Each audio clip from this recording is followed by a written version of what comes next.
Kenneth Stanley Njindo Matiba's life was as much defined by controversy as it was by courage, and it is through those storms that his legacy as one of Kenya's most defiant political figures took shape.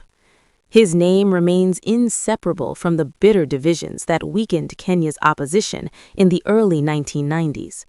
In 1992, at a critical moment when unity could have unseated President Daniel Arap Moi, Matiba broke ranks with Jaramogi Oginga Odinga and formed Ford Asili. The split proved costly. Critics have long argued that his refusal to compromise fractured the opposition vote and handed Moi an otherwise avoidable victory. Yet, to Matiba, the decision reflected principle over convenience, a pattern that would define much of his life. That same uncompromising stance fueled his more dramatic acts of defiance.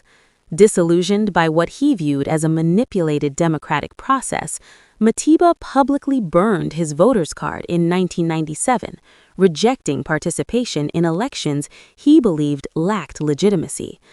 Earlier, after the 1992 elections, he had staged a quieter but equally symbolic protest, making only brief, technical appearances in Parliament, signing the register and leaving immediately, unwilling to legitimize a system he distrusted.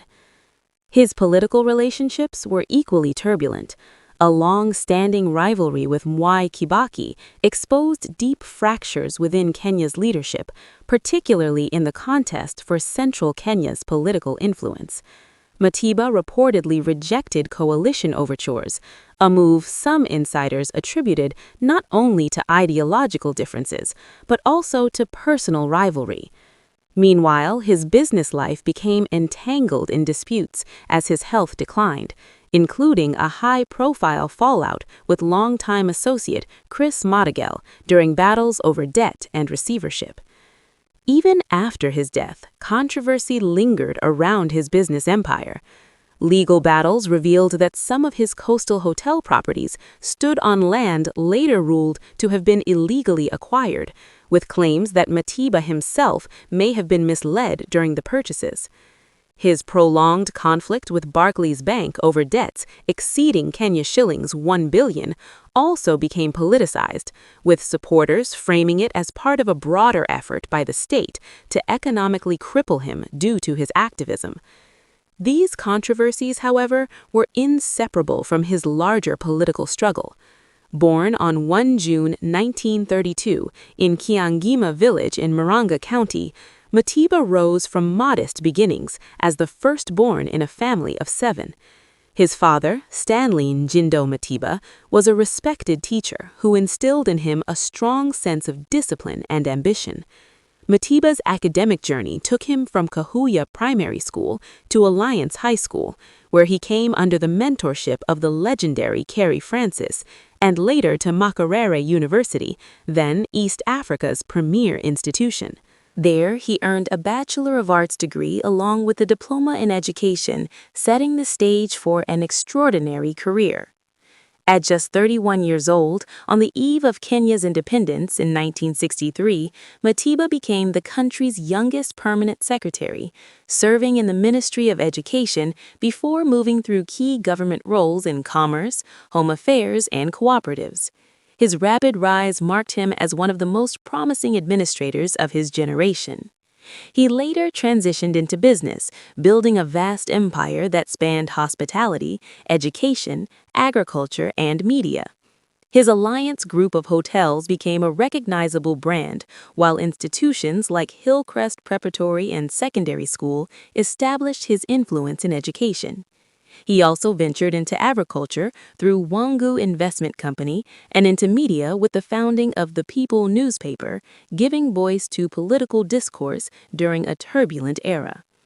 In sports, he left his mark as chairman of the Kenya Football Federation between 1974 and 1978, overseeing a period of growth in Kenyan football. Yet it was politics that would ultimately define and nearly destroy him.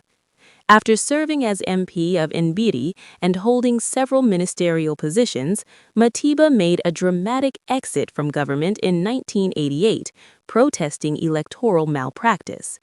He soon became a central figure in the fight for multi-party democracy, a movement that would come to be known as Kenya's second liberation. The price was severe. In 1990, he was detained without trial by the Moi regime. While in custody at Kamiti Maximum Prison, he suffered a stroke after being denied timely medical care, resulting in permanent brain damage and partial paralysis. Though he was eventually released, he never fully recovered, spending the next 27 years battling the long-term effects of that ordeal. Despite his condition, Matiba remained politically active, running for president in 1992, where he finished second, and making a final attempt in 2007. His determination, even in frailty, reinforced his image as a man unwilling to surrender his convictions. Behind the public figure stood a deeply rooted family life. He married Edith Wanjiru in 1961, his childhood sweetheart from the neighboring Alliance Girls High School. Their marriage endured for 57 years and produced 5 children. Edith proved to be a pillar of strength, managing their businesses and family affairs during his detention and illness, even surviving a violent attack at their home during the height of political repression. At his peak, Matiba's wealth was estimated in the billions, but political persecution, mounting debts, and his incapacitation led to the gradual collapse of much of his empire. By the time of his death, his estate was valued at approximately Kenya shillings 732 million, a fraction of its former worth. Still, a landmark court ruling in 2017 awarded him substantial compensation for the torture and neglect he suffered, affirming the state's responsibility for his condition. Kenneth Matiba died on 15 April 2018 at Karen Hospital in Nairobi, aged 85, following complications from long-term illness that culminated in cardiac arrest. His death marked the end of a life that had been both triumphant and tragic. In the end, Matiba remains a paradoxical figure, both a polarizing politician whose decisions altered Kenya's political trajectory and a fearless reformist who paid a heavy personal price for challenging authoritarian rule. His story is not one of simple heroism or failure, but of conviction carried to its limits, regardless of the cost.